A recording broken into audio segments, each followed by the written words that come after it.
Olá, seja muito bem-vindo ao podcast Discípulos da Palavra. Eu sou a Georgia e é com muita alegria que eu venho hoje falar para vocês sobre Marcos capítulo 8.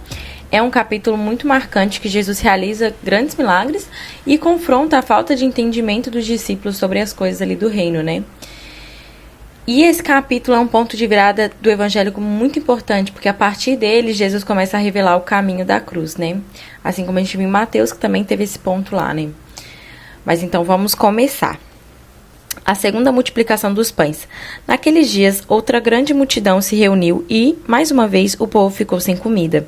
Jesus chamou os discípulos e disse: Tenho compaixão dessa gente. Estão aqui comigo há 3 dias e não têm mais nada para comer. Se eu os mandar embora com fome, desmaiarão no caminho. Alguns vieram de longe. Os discípulos disseram: Como conseguiremos comida o suficiente nesse lugar deserto para alimentá-los? Jesus perguntou: Quantos pães vocês têm? 7, responderam eles. Então Jesus mandou todo o povo sentar-se no chão, tomou os 7 pães, agradeceu a Deus e os partiu em pedaços. Em seguida, entregou-os aos discípulos, que os distribuíram à multidão. Eles encontraram ainda alguns peixinhos. Jesus também os abençoou e mandou que os discípulos os distribuíssem. Todos comeram à vontade. Depois os discípulos recolheram 7 cestos grandes com as sobras. Naquele dia havia cerca de 4.000 homens na multidão. Após comerem, Jesus os mandou para casa. Em seguida, entrou com seus discípulos num barco e atravessou para a região de Dalmanuta. Essa é a primeira parte desse capítulo. Então, novamente, uma grande multidão segue Jesus há dias ali, né? E não tem o que comer. Aí ele diz aos discípulos: eu tenho compaixão dessa multidão. Gente, é muito lindo, né? Como ele tem compaixão da gente. Só mostra como ele continua tendo compaixão da gente, né? Ele tem hoje e teve sempre, desde quando Jesus esteve aqui em terra com a gente, né? Ele teve compaixão pela fome carnal, a fome física e a fome espiritual. Porque ele estava ali pregando, mesmo cansado, né? Pregando, ensinando, falando. Então ele teve compaixão nesses dois lados, assim, né? E aí, só com 7 pães e alguns peixes, Jesus agradece a Deus por esse alimento e distribui. E ele é multiplicado, né? E nesse momento, 4.000 pessoas são alimentadas. 4.000 homens, fala aqui, né? E porque antigamente eles não contavam mulheres e crianças, só homens. Então, assim, foram bem mais, né? De 4.000 pessoas. E ainda sobraram 7 cestos cheios. E o legal, uma curiosidade para saber aqui sobre essa segunda multiplicação, é que ela ocorre em território gentil, que não existiam judeus, né? Que não era o povo para qual Jesus veio, né, pregar. E na primeira multiplicação, né, em Marcos 6 ali, que a gente já viu, foi entre judeus. E esta, então, está sendo entre gentios. Então, isso simboliza aqui para a gente que o alimento do reino, tanto físico, como eu disse, como espiritual, ele é para todos, não só para Israel, para os judeus ali, né? E isso aqui nos mostra, gente, como eu falei ali em Marcos 6, que o pouco na mão de Deus, ele vira muito. Ele multiplica. Multiplica de formas que a gente não consegue nem imaginar. Ele só espera que a gente tenha aquele pouco para dar para ele, que o resto ele faz, o resto ele multiplica. Ele faz a parte dele, sabe? Então a gente tem que lembrar disso todos os dias. Por exemplo, ai Deus, eu não sei como orar. Ora do jeito que você sabe, conversa como se fosse com um amigo. Fala: oh Deus, eu estou aqui querendo falar contigo hoje. E ele vai multiplicar, ele vai te ensinar ali naqueles momentos, né? Ah, eu não sei como ler a Bíblia. Começa, lê um versículo por dia, né? E ele vai te ensinando, e daqui a pouco você vai estar lendo mais a Bíblia. Ou então, por exemplo, vem aqui, ouve um episódio desse podcast, ele vai te dar um entendimento. Então, é muito legal a gente lembrar disso, né? Que a gente tem que dar o nosso pouco, que ele multiplica. Tipo, tô procurando um emprego, ele precisa que você vá lá e mande um currículo. E o resto ele faz, sabe? Se for da vontade dele. Então, é isso, sabe? Dê o seu pouco, que ele vai transformar em muito. O seu pouco em qualquer coisa da vida. Mas ele transforma em muito, ele pode. Então vamos para a segunda parte. Os fariseus exigem um sinal. Alguns fariseus vieram ao encontro de Jesus e começaram a discutir com ele. Para pô-lo à prova, exigiram que lhes mostrasse um sinal do céu. Ao ouvir isso, Jesus suspirou profundamente e disse: Porque esse povo insiste em pedir um sinal? Eu lhes digo a verdade, não darei sinal algum aos homens dessa geração. Então ele os deixou, entrou de volta no barco e atravessou para o outro lado do mar.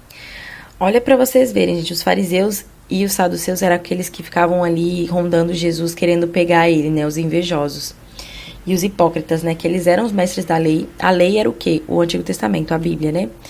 Eles sabiam tudo de cabo a rabo, conheciam todos os livros, tudo que estava escrito na Bíblia, mas eles não agiam conforme o que Deus espera de nós, né? Amar o próximo, fazer as coisas com amor, né? Porque Paulo até fala numa das epístolas deles que sem amor de nada vale. Se a gente fizer as coisas sem amor, para Deus não vale, porque a gente não tem amor, né? Eles faziam tudo pelos benefícios que aquilo dava para eles, né? Sobre as pessoas que admiravam eles tinham um lugar de respeito na sociedade. Então, eu já falei isso aqui várias vezes, né? Mas é que caso alguém tenha caído aqui de paraquedas, eu repito só para lembrar. Mas então, esses fariseus, eles aparecem e pedem que Jesus dê um sinal do céu. Imagina, você tá lá, Jesus vivendo no seu meio, você vendo ele curar cego, fazer mudo de nascença, falar e cego de nascença, expulsar demônio, curar a lepra, gente. Ninguém tocava num leproso, ninguém. Porque lepra pegava, a pessoa vivia fora da sociedade, lá nos sepulcros, né, onde ficavam as pessoas mortas, como se fossem os túmulos das pessoas mortas. Eles viviam lá. Se alguém quisesse levar comida, alguma coisa, porque eles nem podiam comprar comida, tinha que jogar de longe a comida para eles. E Jesus tocava neles para purificar. E os purificava. Imagina Jesus fazendo tudo isso. Pessoas com deficiência, sem mão, ou com aquelas mãos tortas, pés tortos, Jesus tocar e transformar uma mão em um pé saudável, normal. Imagina você vendo isso tudo e ainda pedir um sinal do céu para ver se ele era Jesus mesmo. Então Jesus fica indignado e fala, né, nenhum sinal será dado a essa geração. Porque também, né, quantos sinais ele já estava dando? E se a gente parar para pensar assim e observar, os fariseus não buscavam a verdade, eles só queriam mais um motivo para duvidar, sabe? Para deixar um pouquinho atrás da orelha na cabeça das pessoas. E Jesus, ele não alimenta a incredulidade disfarçada de espiritualidade deles, não. E isso que é muito que eles falam aqui de coração endurecido. A pessoa não quer acreditar. Ele pode fazer tudo. Ele podia dar esse sinal dos céus para ele, fazer tudo. Eles não iam ficar satisfeitos, mesmo com muitos milagres diante dos olhos deles. Então a gente também tem que cuidar no nosso coração para ele não ficar endurecido. Deus fazendo milagres, Deus nos ajudando e nosso coração endurecido. A próxima parte aqui eu vou falar justamente sobre isso, sobre essa dureza do coração. Muitas vezes Deus age na nossa vida e a gente esquece. É como se esquecesse mesmo, né? Mas vamos para a segunda parte, então, que casa muito com isso que a gente está falando aqui. O fermento dos fariseus e de Herodes. Os discípulos, porém, se esqueceram de levar comida. Tinham no barco apenas um pão. Enquanto atravessavam o mar, Jesus os advertiu: fiquem atentos, tenham cuidado com o fermento dos fariseus e de Herodes. Os discípulos começaram a discutir entre si porque não tinham trazido pão. Ao saber do que estavam falando, Jesus disse: por que discutem sobre a falta de pão? Ainda não sabem ou não entenderam? Seu coração está tão endurecido que não compreendem? Vocês têm olhos, mas não veem? Têm ouvidos, mas não ouvem? Não se lembram de nada? Quando repartiram os 5 pães entre os 5.000, quantos cestos cheios de sobra vocês recolheram? 12, responderam eles. E quando repartiu os 7 pães entre os 4.000, quantos cestos grandes cheios vocês recolheram? 7, responderam. E vocês ainda não entendem? Perguntou. Essa segunda parte aqui que eu estava falando sobre isso. Porque Jesus estava ali no barco com eles voltando para casa. E ele ainda alerta antes deles começarem: cuidado com o fermento dos fariseus e o fermento de Herodes. E os discípulos continuam achando que eles estavam com aquele assunto do pão na cabeça, né, que eles não tinham levado. E eles continuam achando que ele está falando sobre o pão. Só que ele não estava falando sobre o pão. O fermento que ele estava falando era o que faz crescer a massa, né, o fermento. Então, aquela sementinha que os fariseus plantam de descrença, de coração endurecido. Porque, gente, eles acabaram de ver Jesus multiplicando pouquíssimos pães para aquele tanto de gente. E eles tinham um pão no barco.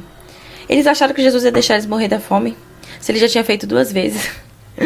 Como é que pode, né? Eles viram o milagre e ainda estavam desacreditando e brigando e discutindo porque só tinha um pão, sabendo que o milagre estava ali, que Jesus ia fazer outro milagre se precisasse, e ele ia fazer, e é isso, sabe? E o que seria esse fermento dos fariseus e de Herodes? Esse coração endurecido, por exemplo, nessa parte anterior que a gente leu, eles exigiam um sinal, mas eles veem milagre, Jesus curando cego, Jesus curando aleijado, e eles não querem acreditar, eles querem mais sinais. Então era disso que Jesus estava falando, esse fermento. Mas aí o Jesus confronta eles: vocês ainda não entendem, têm olhos e não veem, vocês esqueceram das multiplicações? E é justamente isso, gente. Olha quantos milagres eles estavam vendo e não acreditavam. E às vezes a gente, no nosso lugar aqui de lendo a Bíblia, né, vendo as coisas de fora, hoje em dia, a gente pensa assim, nossa, como assim eles estavam brigando por isso, gente? Como eu disse aqui, né, eles estavam vendo os milagres e tudo. Como que eles ficaram achando que eles iam perecer ali com um pão só, né? Mas a gente tem que tomar muito cuidado, porque a gente fala deles, mas a gente vive isso hoje. Quantos milagres Deus faz na nossa vida, gente? Quantas coisas boas a gente vive o tempo todo? Quantos momentos difíceis a gente passa e quando a gente entrega nas mãos de Deus, ele é resolvido da melhor forma. E a gente se esquece. A gente se esquece de quantas vezes ele cuidou da gente. A gente se esquece de dias atrás que ele nos entregou uma grande bênção, ou que ele nos deu um grande livramento, ou que ele agiu de forma grandiosa nas nossas vidas, ou do encontro que a gente teve com ele. A gente se esquece e a gente deixa esse fermento entrar no nosso coração. A gente tem que se lembrar todo dia, se ele cuidou de mim no passado, ele vai cuidar de mim de novo. Ele vai continuar cuidando. Claro que a gente entregando a nossa vida na mão dele, né, gente? Pedindo pra ele que seja feita a vontade dele nas nossas vidas, né? E obedecendo ele. E assim ele vai cuidar da gente, a gente não precisa ter medo. É claro que a gente vai ter medo, nós estamos na carne.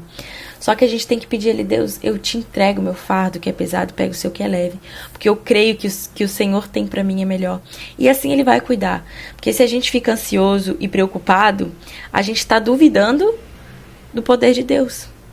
A gente tá realmente duvidando. A gente tá achando que ele vai fazer merda. É tipo isso, você entregou a sua vida na mão dele. E tá preocupado ainda, você tá achando que ele vai fazer alguma merda na sua vida. Você não tá confiando que ele vai fazer o melhor. Então a gente tem que sempre trazer isso à nossa mente com clareza. Não, o que Deus faz é sempre bom. Então se eu entregar minha vida pra ele vai fazer coisas muito melhores do que eu tomando minhas próprias decisões. Gente, a minha vida mudou. Assim, 1000%, nem 1000%, infinitas vezes mais. Porque eu era uma pessoa muito ansiosa. Eu ainda me considero uma pessoa um pouco ansiosa. Mas assim, ó, cara, 0,0002 do que eu era antes. Porque assim, antes eu me preocupava muito com tudo, com o futuro, com o meu trabalho, se eu perdesse o emprego, se eu tinha, sabe, tipo, tudo assim, se eu perder o emprego, o que vai acontecer? Ai, meu Deus, não sei o que, eu preciso melhorar, eu preciso fazer isso, eu preciso fazer aquilo. E eu vivia assim, com muita ansiedade, sabe, de tudo. Não era só de coisas bobas, era de várias coisas, o tempo todo. E a partir do momento que eu sempre fui cristã, né, mas assim, eu acho que eu tive meu encontro com, eu tive meu encontro com Deus. E assim, eu decidi seguir conhecendo Deus, ouvindo a palavra e levando mais a sério, eu acho que eu tinha 22 anos. Hoje eu tenho 24. Eu tinha 21, na verdade. 21 ou 22, hoje eu tenho 24. E aí, a partir desse momento, eu entreguei tudo pra Deus. Eu falei, Deus, eu te entrego tudo. E comecei a ler a palavra, comecei a fazer devocional. Nem li a palavra ainda, eu fazia só devocional, assim, de versículo, né? E eu entreguei minha vida pra Deus. Eu decidi que, cara, eu entrego tudo a ti. Minha vida mudou. Eu não tenho mais ansiedade.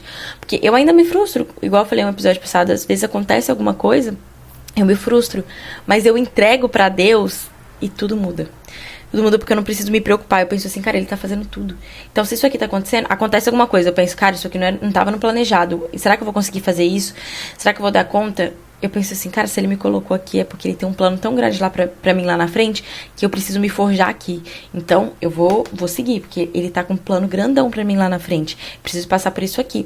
Então, passo por aquilo feliz, pensando que Deus tem o melhor pra mim.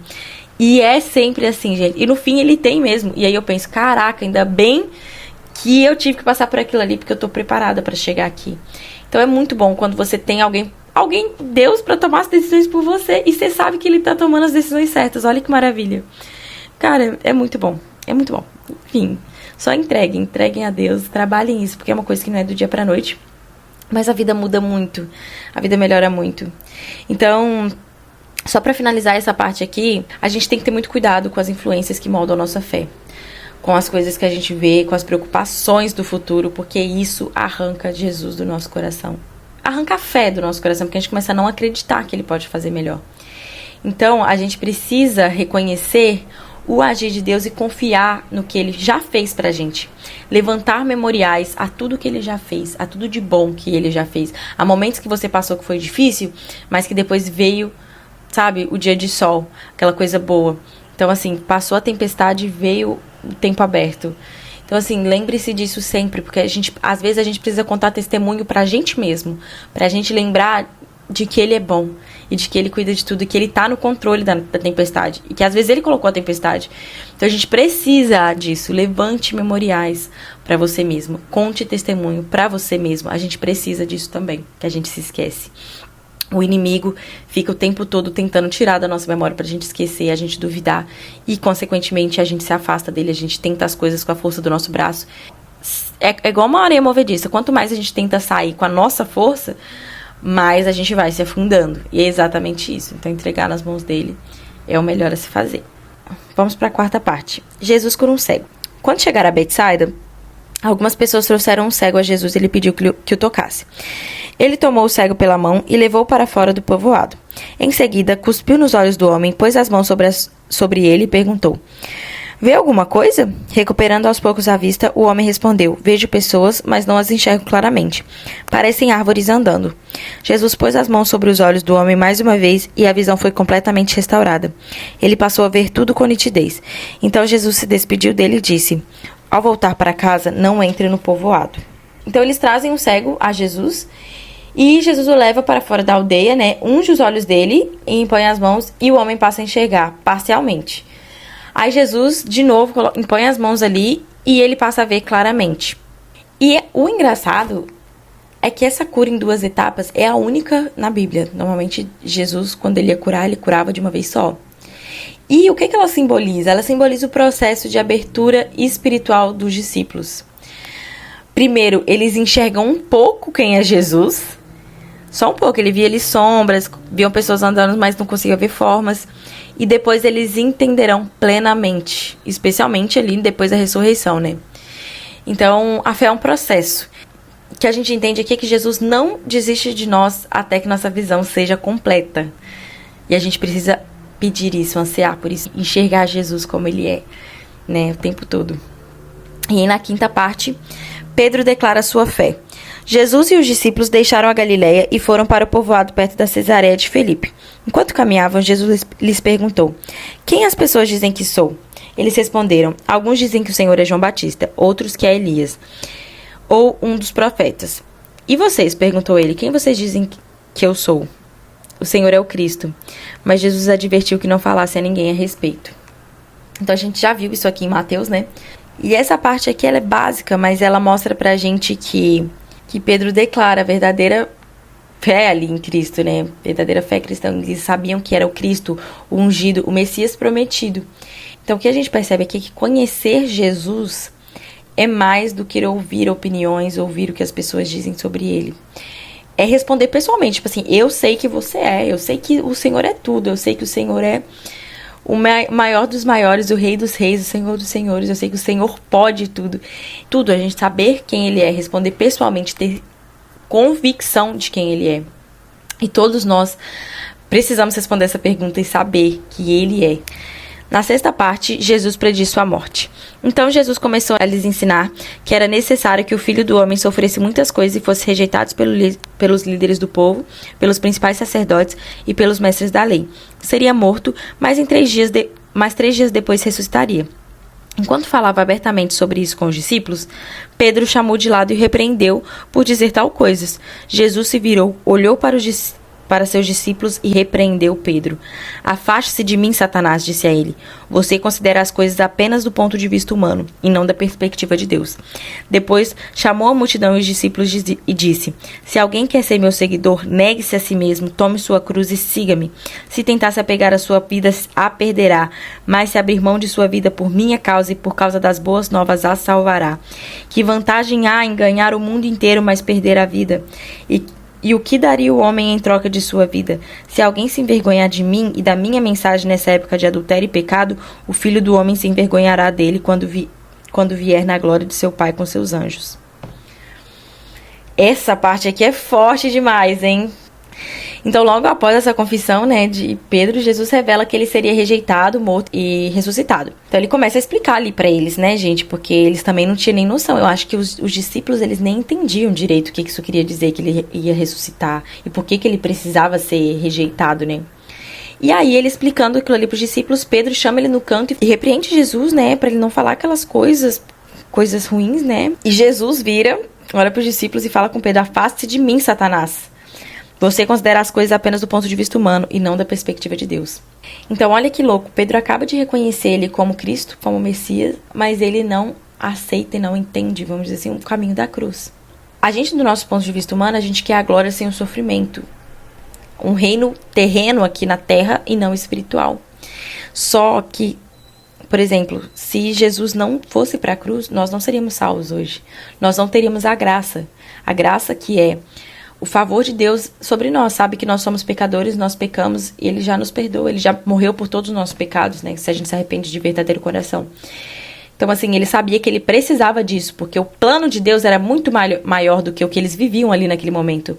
Só que dos olhos humanos, eles estavam vendo só o contexto daquele reino terreno que eles estavam construindo, falando das boas novas de Cristo, falando do evangelho, de tudo.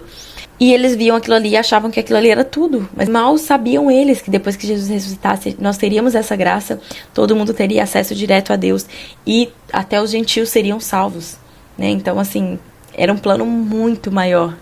E ele voltará para nos buscar, né? Então, o ponto aqui que a gente tem que observar nessa parte é que quantas vezes a gente está enxergando, como ele fala aqui, né? Que você considera as coisas apenas do ponto de vista humano e não na perspectiva de Deus. A gente faz isso o tempo todo. E era o que eu estava falando, às vezes a gente acha que uma coisa é boa pra gente, mas se a gente entrega nossas vidas na mão de Deus, Ele vai fazer coisas que não estão nos nossos planos, que a gente não imagina, para ser tudo muito maior do que até a gente imagina e a gente nem consegue pedir. Porque quando a gente entrega nas mãos dele, os planos dele são muito maiores que os nossos.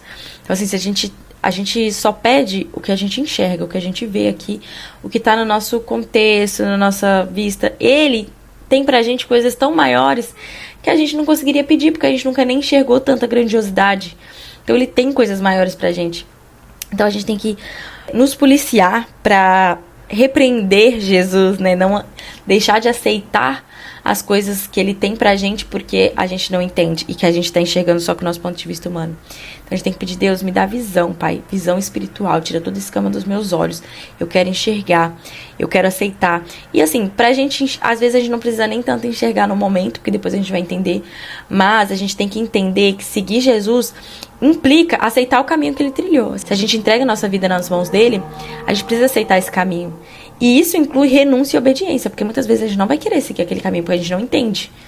Mas quando você entrega, você sabe que os planos dele são maiores do que os nossos. E ele nos ama tão incondicionalmente que ele deu o único filho dele, gente. Imagina quando um pai vê um filho sofrer, um pai ou uma mãe, ele não quer entrar na frente, entrar lá no meio e falar: eu me coloco no lugar dele, eu prefiro sofrer essa dor do que meu filho. Ele teve que deixar, ele ficou sofrendo lá vendo Jesus, tendo que deixar Jesus sofrer, e ainda Jesus teve que passar por todo esse sofrimento também, que ele passou por tudo isso. Então os dois sacrificaram tanto. Então pensa no amor que ele tem por nós. Ele é um amor incondicional. Então assim, ele nos ama, então ele sempre vai querer o melhor para nós, né? Então a gente precisa obedecer e crer, acreditar fielmente de que ele tem o melhor. Então isso aqui eu não entendo agora, porque eu tô vendo com a visão terrena, do ponto de vista humano, como ele falou aqui para Pedro. Então eu preciso crer que tudo que ele faz é bom. Eu sei que vai ser bom. Então é isso, né? E aí tem essa outra partezinha aqui, que eu já li, que é uma parte só, né? Eu li tudo de uma vez. Mas que ele chama multidão, né? Ele fala assim: se alguém quiser me seguir, negue-se a si mesmo, tome sua cruz e siga-me. Se tentar se apegar à sua vida, a perderá. Mas se abrir mão de sua vida por minha causa e por causa das boas novas, que é o evangelho, né? Falar da palavra de Deus, assim a salvará. No contexto daquela época ali do domínio romano, né? Carregar a cruz era uma sentença de morte, né? Então Jesus usa essa imagem para falar de entrega total. Então a gente morrer para nós mesmos, morrer para o nosso ego, para tudo que a gente traz aqui na carne, né? E viver para Cristo. Não era morrer, tipo, morrer a carne, né? Mas morrer para todos os nossos quereres aqui da carne, nosso ego. Que eu acho que o que é mais difícil é a gente matar o nosso ego, porque todos nós temos, né? Então ele quer dizer isso. E ele ainda fala: que vantagem há em ganhar o mundo inteiro, mas perder a vida? E, gente, é tão engraçado que, assim, eu também tô na minha caminhada, né? Que eu passo por percalços, assim, na minha caminhada com Cristo. Mas eu busco todo dia seguir a Cristo, entregar o meu tudo. Eu falo: Deus, me ensina a te amar com todo o meu coração, a entregar toda a minha vida. Eu quero ser um sacrifício vivo a ti, entregar a minha vida pra ti. E a gente pensa assim que muitas vezes: nossa, vai ser sofrido, aí eu não quero deixar de fazer tudo. Claro, eu ainda tenho que lutar contra muitas coisas da minha carne, mas são coisas que eu quero fazer. Não é porque eu sou obrigada a fazer, entendeu? É porque eu sinto que é melhor pra mim, que é necessário pra mim e que me aproxima de Deus. E depois que você tá tão perto de Deus, que você teve um encontro com Ele, que você vê uma proximidade muito grande, quando você se afasta minimamente, cara, parece que começa a voltar um pedacinho do vazio, daquele vazio que você sentia antes, você nem sabia o que era. Porque só depois que você se encontra com Deus, que você é preenchida, você tem esse encontro, você tem esse relacionamento com Deus, não é necessariamente um encontro com Deus, mas um relacionamento. Depois que você sente isso, quando você se afasta um pouco de Deus, você já sente, cara, aquele vazio tá voltando. Nada te preenche, nada é suficiente, nada te alegra realmente, sabe, por muito tempo. Parece que a vida não faz sentido, parece que você não tá no controle da sua vida, parece que tudo só vai acontecendo. Então, assim, é muito louco, porque depois que você encontra, que você vive isso, você não consegue mais viver sem. Porque você não consegue mais viver longe dele. Você até consegue, na verdade, né? Você vai viver. Só que, igual eu tô falando, é um vazio. Você volta para aquele vazio, porque é um vazio que a gente já sentia. Só que como a gente não tinha sentido outra coisa, pra gente aquilo era normal, o vazio. Mas quando você sente a plenitude de estar com Cristo e em Cristo, quando aquele vazio se aproxima, é demais, é horrível, né? Então você quer mudar, você quer se entregar totalmente, porque quanto mais você se entrega, mais perto dele você fica. Mais ele você sente, mais a voz dele você escuta.